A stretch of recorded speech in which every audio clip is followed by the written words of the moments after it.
안녕하세요. 사랑하는 성도님, 부활의 주님이 우리와 함께 하십니다. 우리와 함께 하시는 주님을 찬양합니다. 기도합시다. 부활의 주님을 찬양합니다. 죽음을 이기시고 부활하셔서 저희들의 참 소망이 되어주신 주님, 저희들의 참 기쁨이 되어주신 주님, 저희들에게 영원한 생명의 길을 열어주신 주님, 주님의 그 크신 은혜와 사랑의 감사와 찬양을 드립니다. 오늘 저희들은 부활하신 주님의 그 놀라운 소식을 가슴에 품고 또 주님의 말씀에 귀를 기울입니다. 이 시간 성령님, 저희들의 마음을 깨우쳐 주시며 부활의 주님의 그 기쁨과 영광 그리고 그 깊은 은혜의 자리로 나아갈 수 있도록 인도하여 주시옵소서. 예수님 이름으로 기도합니다. 아멘. 네, 오늘 말씀은 요한복음 20장 19절부터 31절까지입니다. 이날 곧 안식 후 첫날 저녁 때에 제자들이 유대인들을 두려워하여 모인 곳의 문들을 닫았더니 예수께서 오사 가운데 서서 이르시되 너희에게 평강이 있을지어다. 이 말씀을 하시고 손과 옆구리를 보이시니 제자들이 주를 보고 기뻐하더라. 예수께서 또 이르시되 너희에게 평강이 있을지어다. 아버지께서 나를 보내신 것 같이 나도 너희를 보내노라. 이 말씀을 하시고 그들을 향하여 숨을 내쉬며 이르시되 성령을 받으라. 너희가 누구의 죄든지 사하면 사하여질 것이요 누구의 죄든지 그대로 두면 그대로 있으리라 하시니라. 12 제자 중에 하나로서 디두모라 불리는 도마는 예수께서 오셨을 때에 함께 있지 아니한지라.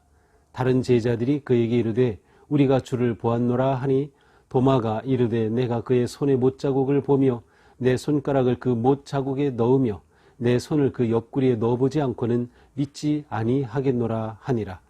여드레를 지나서 제자들이 다시 집안에 있을 때에 도마도 함께 있고 문들이 닫혔는데 예수께서 오사 가운데 서서 이르시되 너희에게 평강이 있을지어다 하시고 도마에게 이르시되 내 손가락을 이리 내밀어 내 손을 보고 내 손을 내밀어 내 옆구리에 넣어보라. 그리하여 믿음 없는 자가 되지 말고 믿는 자가 되라. 도마가 대답하여 이르되 나의 주님이시요 나의 하나님이시니이다. 예수께서 이르시되 너는 나를 본고로 믿느냐 보지 못하고 믿는 자들은 복되도다 하시니라. 예수께서 제자들 앞에서 이 책에 기록되지 아니한 다른 표적도 많이 행하셨으나 오직 이것을 기록함은 너희로 예수께서 하나님의 아들 그리스도이심을 믿게 하려 하며 또 너희로 믿고 그 이름을 힘입어 생명을 얻게 하려 함이니라.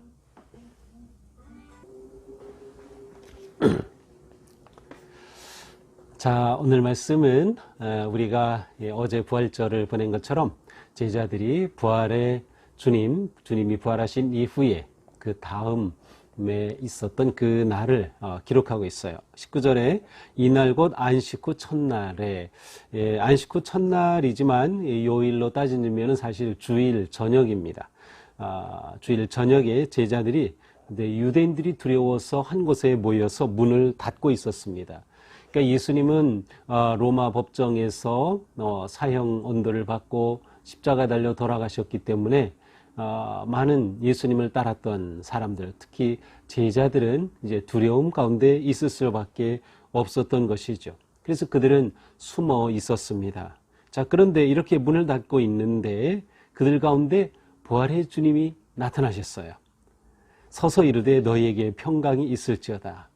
부활의 주님이 그들 가운데 나타나셔서 그들에게 평강이 있기를 우리가 흔히 인사할 때 하는 샬롬이라고 예수님이 말씀하시는 겁니다. 사실 예수님이 이렇게 그들에게 나타나시기 전에 예수님을 본 제자들도 있었어요. 누가복음을 통해서 본다면 베드로도 보았고 물론 그 자리에 있었던 그 무덤에 찾아갔던 이 여인들은 예수님을 부활의 주님을 만났었죠. 자, 또한 그 누가복음에만 나오는 엠마오로 가는 두 제자 역시 부활의 주님을 만났던 거죠. 그러나 다른 제자들은 아직 그 예수님을 보지 못한 상태에서 예수님이 그들 가운데 나타나신 겁니다. 이렇게 말씀을 하시고 손과 옆구리를 보이셨어요. 손을 이렇게 내미셨을까요? 또 옆구리를 이렇게 보이셨을까요? 자, 그들에게 보이시니 정말 주님이구나라는 것을 알게 된 거죠. 십자가에 달리신 그 흔적을 그대로 보여주시자 제자들이 너무나도 보고 기뻐하였습니다. 또 예수님께서 다시 말씀하시죠. 너희에게 평강이 있을지어다. 자, 또다시 그들에게 평화를 말씀하십니다. 아버지께서 나를 보내신 것 같이 나도 너희를 보내노라. 자, 부활의 주님을 만난 제자들에게 예수님이 평강을, 샬롬을 인사하신 후에 주신 첫 번째 말씀은 그들을 보낸다는 말씀이에요. 아버지께서 나를 보내신 것처럼 이제는 내가 너희를 보낸다. 보냄을 받은 자라고 하는 그 의미가 바로 사도입니다. 우리는 이 예수님의 12사도를 보통 말하죠. 그런데 사실은 예수님의 보내심을 받은 자가 사도예요. 그렇다면 이것은 부활의 주님을 만난 우리에게도 역시 똑같이 보내시는 그러한 말씀을 주시는 거예요. 우리를 사도로 세우신다라고 볼 수 있겠죠. 그렇습니다. 부활의 주님은 그들에게 나타나셔서 그들에게 사명을 주시는 겁니다. 무슨 사명이겠어요? 그렇습니다. 부활의 주님을 증거하는 거죠. 구원의 복음을 전하는 거죠. 생명의 이 놀라운 소식을 전할 사명을 그들에게 주신 것입니다. 자, 이렇게 말씀하신 후에 22절에 보니까 그들을 향하여 숨을 내쉬며 이르시되 성령을 받으라고 하셔요. 자, 숨을 내쉬죠. 후 하시면서 성령을 받아라 라고 말씀하시는 겁니다. 너희가 누구의 죄든지 사하면 사하여질 것이요 누구의 죄든지 그대로 두면 그대로 있으리라 하시니라. 자, 성령을 그들에게 불어넣으셨어요. 이건 무슨 일인가요? 자, 제자들에게 사명을 주셨죠. 그 사명은 결코 제자들의 힘으로는 감당할 수 없는 겁니다. 그래서 예수님은 그들에게 성령을 불어넣으셔서 나도 너희를 보낸다. 너희가 사도로 사명을 받은 자로 일을 감당하도록 예수님은 그들에게 성령을 받으라고 하시면서 숨을 내쉽니다. 그들은 바로 그 성령을 통하여서 하나님의 보내심에 이 귀한 사역을 감당할 수 있게 되는 거죠. 그런데 그들의 사역 중에 하나가 무엇이에요? 23절에서 누구의 죄든지 사하면 사하여질 것이요. 자, 여기서 우리가 오해하지 말 것은 그들이 죄 사한다고 해서 사하지는 게 아니라 사실은 죄 사함은 하나님만이 하시는 일이에요. 성령님이 하실 일이죠. 따라서 예수님께서 그들에게 성령을 불어 넣어주심으로 그들이 성령의 능력으로 성령의 이름으로 죄 사함 곧 구원의 복음을 선포할 때 하나님께서는 그 죄 사함의 선포를 받아들이시고 인정하시고 역사하셔서 정말로 죄 사함과 구원의 역사를 이루어 주신다라고 하는 그러한 말씀입니다. 그렇습니다. 인생의 가장 큰 문제, 죄와 죽음의 문제가 부활의 주님으로 인해 해결되는 것이죠. 자, 그런데 이 제자들 가운데 빠진 사람이 한 사람이 있었어요. 누구죠? 그렇습니다. 도마입니다. 자, 24절에 보니 12제자 중에 하나로서 디두모라 하는 도마는 예수께서 오셨을 때에 함께 있지 아니한지라. 네, 제자들이 다 모여 있는데 불행하게도 그 자리에 도마가 빠졌습니다. 그러니 이제 다른 제자들이 야, 우리 부활하신 주님 만났어 막 이렇게 얘기를 하지만 도마는 그 자리에 없었기 때문에 다른 제자들의 말을 듣고서는 도마는 자기는 믿을 수 없다고 말합니다. 다른 제자들이 그에게 이르되 우리가 주를 보았노라 하니 도마가 이르되 내가 그의 손에 못자국을 보고 내 손가락을 그 못자국에 넣으며 내 손을 그 옆구리에 넣어보지 않고는 믿지 아니하겠노라. 자, 우리는 보통 이러한 그 도마를 보면서 의심 많은 도마라고 말하지만 사실 도마가 의심 많았던 것은 아닙니다. 다른 제자들은 예수님이 나타나셔서 손을 보여주셨고 옆구리를 보여주셨어요. 그리고 나서야 그들이 주를 보고 기뻐하더라 라고 되어 있었거든요. 그러니까 사실은 다른 제자들은 손을 보고 옆구리를 보고서 아, 주님이구나 라는 것을 알고 기뻐했다는 뜻이에요. 그렇다면 도마도 그 자리에 있었다면 똑같을 것입니다. 도마는 단지 그 자리에 있지 않았기 때문에 그래 그럼 너희들이 봤다는 그 예수님의 손, 예수님의 그 옆구리 내가 보고 만져보지 않고서는 난 믿지 못하겠어 라고 말한 것이죠. 자, 그 후에 8일이 지났습니다. 26절, 여드레를 지나서 제자들이 다시 집 안에 있을 때 도마도 함께 있고 문들이 닫혔는데 예수께서 오사 가운데 서서 이르시되. 자, 그 후 일주일이 좀 더 지났어요.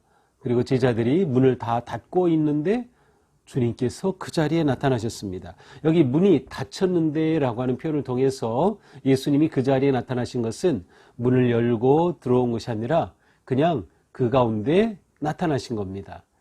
그러니까 부활의 주님의 몸은 우리 이러한 육신의 몸이 아닌 특별한 몸인 것을 우리는 알 수 있어요. 그 자리에 나타나신 주님께서 그들에게 말합니다. 너희에게 평강이 있을지어다. 샬롬. 또 그들에게 샬롬이라고 말씀하시죠. 자, 그리고서 도마에게 말씀하셔요. 내 손가락을 이리 내밀어 내 손을 보고 내 손을 내밀어 내 옆구리에 넣어보라. 그리하여 믿음 없는 자가 되지 말고 믿는 자가 되라. 예수님은 도마가 믿지 못한다고 한 것을 책망하지 않으십니다. 오히려 그 도마를 배려해 주시면서 그래, 내가 그랬다고? 그래, 내 손을 한번 여기 만져봐. 내 손을 봐. 이렇게 예수님께서 말씀하시는 겁니다. 그러자 도마가 고백합니다. 나는 나의 주님이시요 나의 하나님이시니이다. 도마는 예수님의 옆구리에 정말 손을 넣어 보았는지는 모르겠어요. 넣어 보았다는 기록이 없는 것으로 보면 사실 도마는 직접 만져보지 않고 예수님을 고백한 것이에요. 나의 주님이시요 나의 하나님이시니이다. 참으로 놀라운 고백이죠. 이 요한복음에 나오는 예수님에 대한 신앙의 고백 가운데 아주 탁월한 고백이 도마의 입에서 나왔습니다. 그때 주님이 말씀하시죠. 너는 나를 본고로 믿느냐? 보지 못하고 믿는 자들은 복되도다 하시니라. 내가 나를 보았기 때문에 믿어. 그러나 나를 보지 않고도 믿는 자는 복되다. 아마도 예수님은 지금 이 제자들은 또 예수님의 그 제자가 된 1세대들은 이렇게 부활의 주님을 직접 보고 만나고 하죠. 그러나 그 다음 세대들 그리고 예수님이 부활 승천하신 후에 예수님을 믿고 따르게 될 사람들은 예수님을 이렇게 직접 보지 못합니다. 아마도 예수님의 이 말씀은 다음 세대에게 주시는 그러한 축복의 말씀이 아닌가 싶어요. 그들은 너희들처럼 내 눈으로 나를 직접 보지 못하겠지만 그러나 보지 않고도 믿는 그들은 복되다라고 말씀하셔요. 눈으로 보고 예수님을 믿는 그 예수님뿐만 아니라 제자들의 증언, 믿음의 고백, 제자들의 전도를 통해서 예수님에 관해 알고 믿는 것 역시 똑같은 가치를 가지고 있음을 말씀하고 계신 거예요. 꼭 육신의 몸으로 아니면 그들에게 부활의 몸으로 살아나셨던 그 주님을 보고서 믿는 믿음이라고 더 큰 것이 아니라 보지 않고도 믿는 그 믿음 정말 복된 믿음이다라고 예수님이 축복하고 칭찬해 주시는 것이죠. 자, 이렇게 예수님께서는 부활하신 후에 제자들 가운데 나타나셨습니다. 이렇게 제자들 가운데 나타나심을 통해서 예수님께서는 이미 십자가에 달려 돌아가시기 전에 고난당하실 것을 예고해 주셨고 사흘 만에 부활하여야 할 것까지도 예고해 주셨어요. 그 예고해 주신 그대로 예수님이 지금 그대로 증언하고 계신 거예요. 그 예언이 그대로 성취되었음을 보여주고 계시는 겁니다. 그리고 그 주님은 제자들에게 나타나셔서 그들에게 평화를 주시고 기쁨을 주시는 주님. 정말 제자들을 얼마나 돌보시고 끝까지 사랑하시는지 그 주님의 모습을 보게 되죠. 자, 이어서 30절, 31절은 어떻게 보면 이 요한복음의 마지막 결론 같습니다. 예수께서 제자들 앞에서 이 책에 기록되지 아니한 다른 표적도 많이 행하셨으나 요한복음에 기록되지 않은 많은 것들도 행하셨지만 오직 이것을 기록함은 하지만 이것을 이렇게 여기에 기록한 것은 너희로 예수께서 하나님의 아들 그리스도심을 믿게 하려는 것이요 또 너희로 믿고 그 이름을 힘입어 생명을 얻게 하려 함이니라. 자, 요한복음을 기록한 목적이 여기에 나와 있어요. 그것은 바로 예수님을 믿고 믿음으로 생명을 얻도록 하기 위해서 이 요한복음을 기록했다라고 하는 것이죠. 예수님이 그리스도이심을 믿게 되고 그렇게 믿음을 통해 구원받아 생명을 얻도록 이 요한복음을 기록했음을 분명하게 밝혀주고 있습니다. 자, 이렇게 해서 사실은 요한복음이 마무리되는 셈이에요. 그러나 이제 내일 본문은 다시 21장이 이어지는데요. 어떻게 보면 21장은 요한복음의 부록과도 같고요. 또 실제로 후대에 첨가되었다라고 주장하기도 합니다. 자, 오늘 말씀 바로 부활하신 주님이 제자들 가운데 나타나신 그러한 말씀이죠. 자, 오늘 말씀을 보면서 우리는 부활의 주님을 새롭게 보게 됩니다. 부활의 주님은 어떠한 주님이신가요? 부활의 주님은 믿는 자에게 평화를 주시는 주님. 그렇습니다. 두려워 떨고 있는 제자들에게 나타나신 주님은 그들에게 샬롬, 평화를 말씀하시고 그들에게 참 평안을 주셨습니다. 또한 부활하신 주님은 믿는 자들에게 기쁨을 주시는 주님이셔요. 제자들은 주님을 보게 되었을 때 기뻐하였어요. 아, 주님이구나. 누구든지 부활의 주님을 만나는 사람은 기쁨의 삶을 살게 되는 겁니다. 더 나아가서 부활하신 주님은 그들에게 성령을 주셨습니다. 그들에게 성령을 주신 것은 앞으로 사도행전에서 우리가 보았던 것처럼 성령의 강림하심을 위한 전조와 같은 모습이죠. 예수님은 믿는 자들에게 성령을 주셔서 넉넉히 믿음의 길을 승리하도록 그렇게 사랑하여 주신다 하는 것을 우리는 보게 됩니다. 부활하신 주님을 만난 사람은 누구나 다 사명을 받은 것이에요. 그것은 바로 하나님께서 예수님을 보내신 것처럼 나도 너희를 보낸다 사도의 직분을 받은 것이죠. 우리는 모두 예수 그리스도의 사도입니다. 보내심을 받은 자이죠. 무엇을 위해 보내심을 받았습니까? 예수 그리스도의 부활을 증거하고 예수 그리스도의 그 하나님의 아들 되심을 증거하고 예수 그리스도를 믿음으로 생명을 얻도록 예수님을 증거하는 사명을 우리는 부여받은 거예요. 그러므로 모든 성도는 마땅히 보내심에 순종하며 믿음으로 주님을 증거하는 삶을 살아가게 되는 것입니다. 예수님은 우리 모두가 의심을 넘어서 진정한 믿음의 삶 살기를 원하십니다. 도마를 꾸짖지 아니하시고 오히려 그에게 친히 배려해 주시고 나타나셔서 믿음을 갖게 해주신 주님, 오늘 우리를 위해서도 이렇게 요한복음의 말씀을 통해서 다시금 우리의 믿음을 견고히 하며 부활의 주님을 신뢰하고 나아갈 것을 우리에게 기대하고 계심을 보여줍니다. 그렇습니다. 우리는 부활의 주님을 만나고 주님의 이 소중한 말씀을 믿음으로 생명을 얻은 영원한 천국의 백성으로 살게 되는 것이죠. 오늘 우리는 부활하신 주님을 다시금 생각하며 또 부활절 주님의 그 부활하심의 놀라운 은혜를 찬양하고 예배를 드린 우리는 부활의 주님과 함께 그 확신과 믿음으로 담대하게 승리하며 나아가는 영광의 성도들이 되어야 할 것입니다.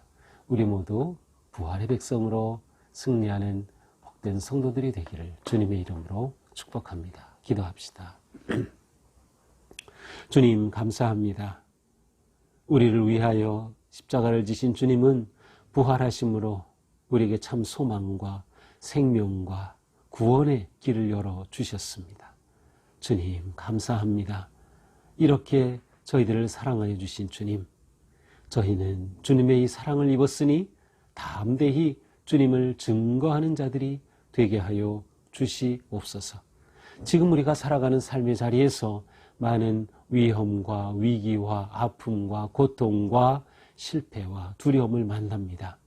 그러나 주님 부활하셨음을 저희들이 기억하고 부활의 주님께서 우리에게 주시는 성령의 능력을 힘입어서 넉넉히 이기고 승리할 수 있도록 저희들을 잡아 주시옵소서. 두려워하지 말고 담대하게 주님의 손잡고 믿음의 길을 완주하는 우리 모두가 되게 하여 주시옵소서. 예수님 이름으로 기도합니다. 아멘. 네, 오늘도 주님의 은혜 안에서 부활의 은혜, 기쁨을 누리면서 승리하는 하루가 되기를 축복합니다. 사랑합니다.